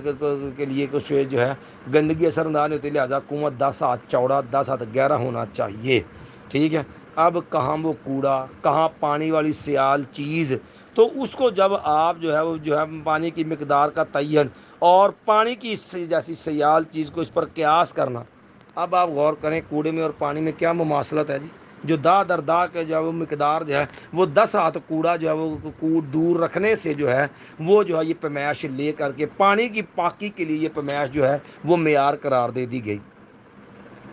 یہ جو فقہ کے چیمپئن ہیں نا، ذرا آپ ان کی فقہ کے نتیجے ذرا ملاحظہ فرمائیں۔ آپ اسی طرح اس کی ایک اور مثال دیکھ لیں کہ جو لونڈی موتوا لونڈی ہے نا، اس سے جو ہے یعنی جسے ازواجی تعلق قائم کیا جا چکا ہے، اس سے آپ نے نسب ثابت کرنا ہے، تو کہتا ہے آپ دیکھیں نا یہ شریعت کے اندر جو قیافہ شناسی ہے، نبی صلی اللہ علیہ وسلم زید رضی اللہ تعالیٰ عنہ اور سیدنا اسامہ کا جو ہے وہ پہ جو ہے جو آپ نے کیا جو قائف تھا نا قیافہ لگانے والا، آپ نے اس پہ اعتماد کیا، یعنی آپ کو پہلے یقین تھا لیکن اس کی تائید کو بھی آپ مسکرائے خوش ہوئے۔ لیکن حنفی جو ہے اب وہ قیافہ شناسی والا جو ایک جو ہے ایک کیا لیجیے عقل فہم سمانے والا معاملہ ہے، تو اس کے تو یہ منکر ہے قیافہ شناسی کے، لیکن دوسری طرف جو ہے اب اس بات نسب کے لیے جو ہے متوا لونڈی جو ہوتی ہے اس کے اس بات نسب کے لیے ذرا ان کی موش گافیوں کا رنگ دیکھنا، پھر دیکھنا اس میں یہ فقہ اور درایت کا رنگ کہاں پر پایا جاتا ہے۔ کہتے ہیں کہ اگر خامد جو ہے انتہائی مشرق کے اندر ہو، بیوی انتہائی مغرب کے اندر ہو، اور یہ اولیاء کے ذریعے ان کا نکاح کروا دیا جائے اور یہ آپس میں ملاقات بھی نہیں، اور 6 ماہ بعد ان کے یہاں بچہ پیدا ہو جائے، تو فرماتے ہیں جناب کہ جو 6 ماہ بعد اگر بچہ پیدا ہو جائے نا، تو جناب کہتے ہیں وہ بچہ صحیح النسب ہوگا۔ وہ بھائی صحیح النسب کدھر، ان کی تو آپس کے اندر ملاقات ہی کوئی نہیں ہے، تو نسب کا ثابت ہو جائے گا۔ تو اب بندہ پوچھے کہ بھائی یہ کون سی درایت عقل لاجک ہے، کہاں انتہائی مشرق کہاں انتہائی مغرب، میاں بیوی ملے نہیں، بچہ بھی آ گیا، پھر اوپر سے اس سے بڑا ظلم کیا ہوگا کہ اس پر استدلال کے لیے بدترین ظلم یہ کیا کہ اب اس چیز کو ثابت کرنے کے لیے الوالد الفراش سے استدلال جو ہے یہ تو بدترین قسم کی جاریت ہے۔ کہنے لگے دیکھیں نکاح ہو گیا تو اس کا فراش بن گئی، الوالد فراش۔ اللہ کی قسم ہے دکھ ہوتا ہے، اور ابن اعظم رحمۃ اللہ علیہ کی ظاہریت جو ہے وہ بھی اس کے سامنے شرمندہ ہوگی کہ کہاں الوالد الفراش اور کہاں وہ جہاں جن کا کو فراش والا تصور بھی دور دور نہیں،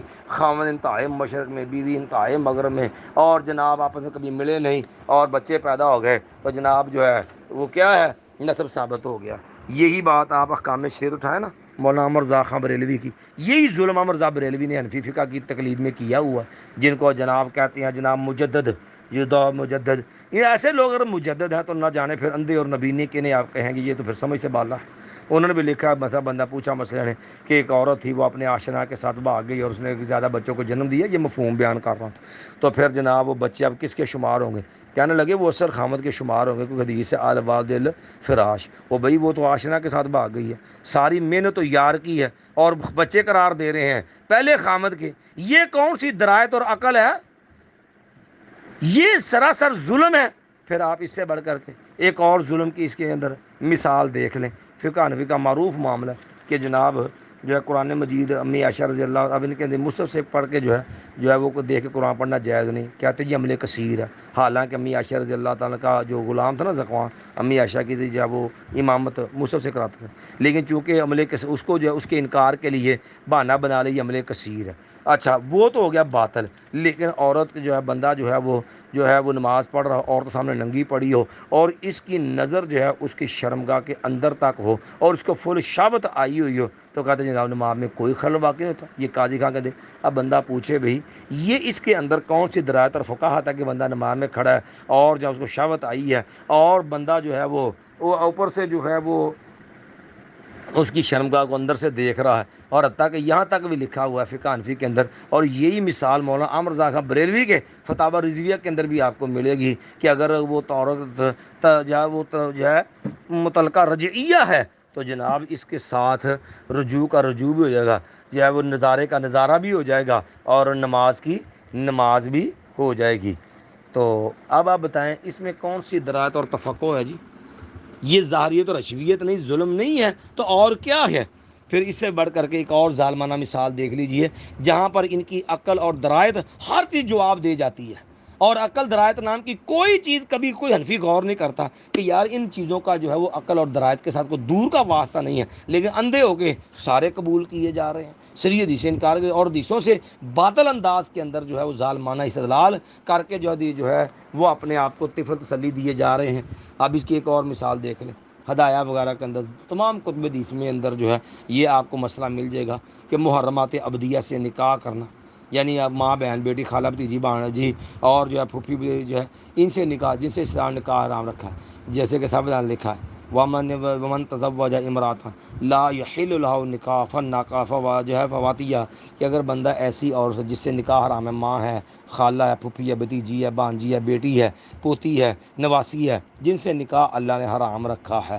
ان سے جو ہے وہ منہ کالا کر لے تاکہ پتہ بھی ہو کہ حرام ہے، تو کہتے تب بھی معامل نہیں ہوگی جس پہ حد لاگو نہیں ہوگی، وہ ظالم و شری بدکاری زنا ہے، حد کیوں نہیں جاری ہوگی؟ اب جو ہے کہنے لگے نہیں یہاں شبہ ہے، یہاں پر او بھائی شبہ کیا ہے؟ کہتے ہیں جی شبہ فی المحل ہے، ٹھیک ہے، تو اب اس کو حدود سے بچانے کے لیے کہ اتحاد مانا منہ کالا کرنے والا کتا جڑا ہے، اس کے بعد بخت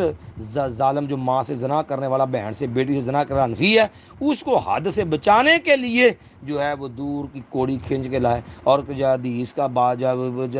سہارا لینے کی کوشش کی، کہنے لگے جناب دیکھیں یہاں پر نا شبہ فی المحل ہے، کیوں دیکھو گے یہ جو نکاح کے اندر بھی یہ ہوتا ہے کہ آدمی عورت کا ازواجی تعلق کرتا ہے، یہاں بھی انہوں نے یہی کیا ہے، تو ممکن ہے کہ اس کو جو ہے وہ اس نے نکاح سمجھ بیٹھا ہو، تو لہٰذا جو ہے اس کو جو ہے وہ شبے کی وجہ سے، شبے کی رعایت دے کر کے ہم اس کو حد سے بچا لیں گے، کیونکہ حدیث آتی ہے ادھر الحدود بالشبہات۔ تو جو ہے اب بتائیے کہ ماں سے نکاح میں کون سا جو ہے شبہ فی النکاح، شبہ فی المحل نکاح والا، بہن سے، بیٹی سے، یہاں شبہ فی المحل والی کون سی بات ہے؟ صرف اپنے باطل فقہی جزیات جو ہیں ان کو قرآن حدیث کا درجہ دے کے ان سے جو ہے وہ ظالم لوگوں کو جو ہے وہ بچانے کے لیے احادیث کے معنوں میں باطل تعویلات، نہ جانے اس میں کون سی تفقع ہے اور کون سی درایت کی بنیاد پر یہ سارا معاملہ جو ہے وہ کیا جاتا ہے۔ اس کی ایک آخری مثال آپ اور دیکھ لیں، یہ حلالہ ہے، رسول اللہ صلی اللہ علیہ وسلم نے کہا اللہ اخبرکم بالتیس المستعار، میں تمہیں ادھار مانگا وہ سانڈ نہ بتاؤں، ٹھیک ہے جی، اور نبی صلی اللہ علیہ وسلم نے فرمایا جو ہے لعن اللہ المحلل والمحلل له، حلالہ کرنے والا اور جس بے غیرت کے حلالہ کیا گیا، یہ ترجمہ جو ہے ایک حنفی عالم نے کیا ہے تفسیر ضیاء القرآن کے اندر، جو ہے پیر کرم شاہ بیروی نے یہ حدیث کا ترجمہ یہی کیا جو میں نے بیان کیا ہے، لعن اللہ المحلل، حلالہ کرنے والے پر بھی اللہ کی پھٹکار ہو، والمحلل له، اور جس بغیرت کے لیے اللہ کے اس پر اللہ کی پھٹکار ہو۔ تو کہتے ہیں اب دیکھیے نبی نے واضح لعنت کی، حرام ہے، لیکن اس کے باوجود اب چونکہ حنفیوں نے صاف لکھا ہے کہ لعنت تو ہے، لیکن اگر بندہ جو ہے پھر بھی نکاح حلالہ کر لے تو بیوی کہتے ہیں اگرچہ قامت لعنتی ہے لیکن بیوی پہلے خامد کے لیے جب وہ حلال ہو جائے گی، وہ بھائی بیوی کیسے حلال ہو جائے گی؟ ظالموں، کہتے ہیں دیکھیں اب ظلم کی انتہا دیکھنا، حالانکہ آپ دیکھیں اس سے بڑھ کر کے سطحیت اور کمینگی کی کوئی انتہا ہوگی کہ نہ قرآن سے اس کی کوئی تائید ہوتی ہے، نہ حدیث رسول سے اس کی تائید ہوتی ہے، حتیٰ کہ عقل سے، درائے سے بھی اس کی کوئی طویل نہیں ہوتی۔ صرف اس طویلی زنا کا جواز اگر آپ کو ملے گا نا، یہ طویلی زنا جو ہے نا اس کا جواز آپ کو ملے گا تو صرف اور صرف اسی تقلیدی ظالمانہ روش سے ملے گا، وگرنہ قرآن و حدیث سے یا عقل سے، درائے سے کہیں سے بھی آپ کو یہ معاملہ نہیں ملے گا، حتیٰ کہ اس کے لیے بھی ایسی ایسی باطل طویلیں کی ہیں، الیاذ باللہ۔ یہ مستخرج الحقائق ہے، شرح کنز الدقائق، اس کے اندر اس کی ایک بڑی باطل طویل لکھی، کہتے ہیں جو ہے اللہ کے نبی علیہ السلام نے حلالہ کرانے والے پر لعنت کی ہے، کہتے ہیں لعل المراد باللعنۃ الرحمہ، کہتا ہے ہو سکتا ہے کہ اللہ کے نبی کی مراد لعنت سے رحمت کی دعا کرنا ہو، کہتے ہیں کیوں کہ جو ہو سکتا ہے لعنت سے رحمت کی دعا ہو، تو لہٰذا جو ہے وہ کرے گا تو حلالہ ہو جائے گا، بیوی لحال ہو پہلے خامد کی۔ کل کو سود خور آگے اٹھ کے کہے گا کہ جو اللہ کے نبی علیہ السلام نے فرمایا لعن اللہ کا جو لعن اللہ آکل الربا و موکلہ و قاتب و شاہدہ و قالہم سوا، ہو سکتا ہے کہ اللہ کے نبی صلی اللہ علیہ وسلم کی مراد اس سے جو ہے وہ جو ہے یہ ہو کہ اللہ کے نبی صلی اللہ علیہ وسلم نے رحمت کی دعا کی، جو ہے سود کھانے والے بھی کھلانے والے کے لیے بھی رحمت ہے، گواہ بننے والا اور لکھنے والے پہ بھی رحمت ہو، تو کل شراب جو پینے والا پٹھی لگانے والا وہ بھی آ جائے گا کہ اللہ کے نبی نے شراب 10 لوگوں پہ لعنت کیا، تو وہ بھی کہے گا مجھے حنفی فقیر نے مسئلہ سمجھایا ہے کہ لعنت سے مراد ہو سکتا ہے رحمت ہو۔ اگر یہ طویلی زنا جو ہے ایسی باطل تعویلات سے حلال ہو سکتا ہے، تو شراب اور سود کی پھر کیا حیثیت پیچھے رہ جاتی ہے، الیاذ باللہ وہ بھی لوگ اسی کر لیں گے، تو یہ بھی بدترین سطحیت ہے۔ لیکن افسوس ہے صرف یہ نہیں جو چند مسائل ہم نے ذکر کی ہیں، اس قسم کی سینکڑوں جزیات مروجہ فقہ کے دفاتر میں موجود ہیں جو عقل و شعور کے دامن کو بڑے زور سے جھنجھوڑتی ہیں، اور ما سوائے تقلید اور عصبیت کے ان کے قبول کے لیے ذہن کبھی یہ مادہ ہی نہیں ہوتا۔ میں صرف ایک اور مثال آخری دے دیتا ہوں، اچانک میرے ذہن میں آ گئی، مولانا اسماعیل سلفی رحمۃ اللہ علیہ نے یہ مثال جو ہے اپنی کتاب کے اندر ذکر کی ہے، فتاوی عالمگیری کے اندر یہ بات موجود ہے، اسی والے سے شیخ نے یہ بات لکھی ہے کہ جو انہوں نے کہا کیا فقہ حنفی اسلام کی صحیح اور کامل تعبیر ہو سکتی ہے، اس رسالے میں نکل گئی ہے کہ جناب آپ دیکھیں ایسے ایسے بیہودہ باتیں جن کا کوئی تک اور جوڑ نہیں ہے، نہ عملی زندگی کے اندر ان کی کوئی جو ہے وہ جو عملی زندگی کے کسی مسئلے کو حل کرتی ہیں۔ کیا جی کہنے لگے اگر جو ہے وہ خامد اپنی ایک بیوی کو کہہ دیتا ہے کہ میری شرمگاہ تیری شرمگاہ سے زیادہ خوبصورت جو ہے نہ ہوئی تو تجھ کو جو ہے طلاق، تو کہنے لگے کہ اب دیکھنا یہ ہے کہ خامد کی شرمگاہ خوبصورت ہے کہ عورت کی شرمگاہ خوبصورت ہے۔ اب ایک اور فقیہ صاحب اٹھے، حنفی فقیہ، اور وہ بولے، وہ کہنے لگے اگر کھڑے ہوں تو کھڑے ہونے کی حالت میں عورت کی شرمگاہ خوبصورت ہے، اور بیٹھے ہونے کی حالت میں مرد کی شرمگاہ جو ہے وہ خوبصورت ہے۔ مولانا صاحب نے مولانا اسماعیل سلفی نے بڑا شاندار تبصرہ کیا، اور ظالم اس کا عملی واقعاتی معاملہ کیا ہے؟ یہ تو فوش قسم کے یاش قسم کے لوگوں کی باتیں ہوتی ہیں، نہ کہ کوئی دیندار لوگوں کا طبقہ یا عوام کا۔ پھر اس کا تعلق کیا ہے عقل و درائت سے؟ فرمانے لگے کہ یہ بات تو کر دی کہ جناب کھڑے ہونے کی حالت کے اندر عورت کی شرمگاہ خوبصورت ہوتی ہے، اور بیٹھے ہونے کی حالت کے اندر مرد کی شرمگاہ خوبصورت ہوتی ہے۔ کیا ہی اچھا ہوتا اگر جو ہے وہ حسن کا معیار جو تھا وہ بھی بیان کر دیا جاتا، لیکن افسوس حتیٰ کہ افسوس تو یہ ہے، دکھ کی بات یہ ہے کہ یہ جس قسم کی عقل پرستی کے ذریعے حدیث کا انکار کیا جاتا ہے، آپ قرآن مجید کو پڑھ لیجئے، یہی اسی قسم کی وہ درایت تھی، یہی وہ تفقع تھی جس کی بنیاد پر جتنے انبیاء علیہم الصلوۃ والسلام گزرے نا، ان کے منکرین جتنے تھے، ان کے مخالفین جتنے تھے، انہوں نے بھی انبیاء کا انکار اسی درایت اور اسی تفقع کی بنیاد پر کہ وہ کہتے تھے لو جی ما سمعنا بہذا فی الملت ان ھذا الا اختلاف، نوکھی گالی آ گئی جی، یہ ہم نے آج تک سنی نہیں ہے، لو جی اجعل الآلہۃ الہا واحدا ان ھذا لشیء عجاب، یہ کیا جی اس نے سارے خداؤں کو ایک خدا، عقل نہیں مانتی، اتنے زیادہ کام ہو، اتنے زیادہ معاملات ہو، اور ایک ہی الہ معبود سارے کام کر دے، کہتے ہماری عقل نہیں مانتی، ان ھذا لشیء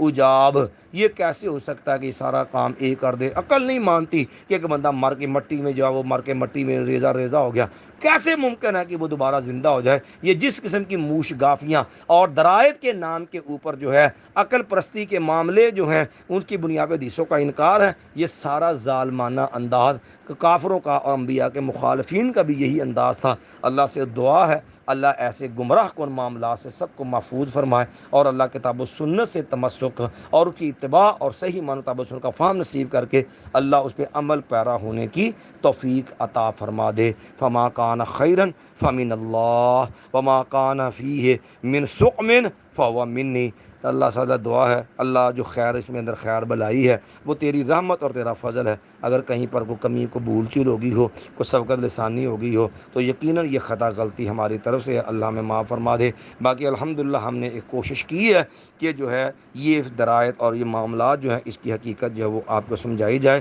اقول قولی ھذا استغفر اللہ لی ولکم ولسائر المؤمنین۔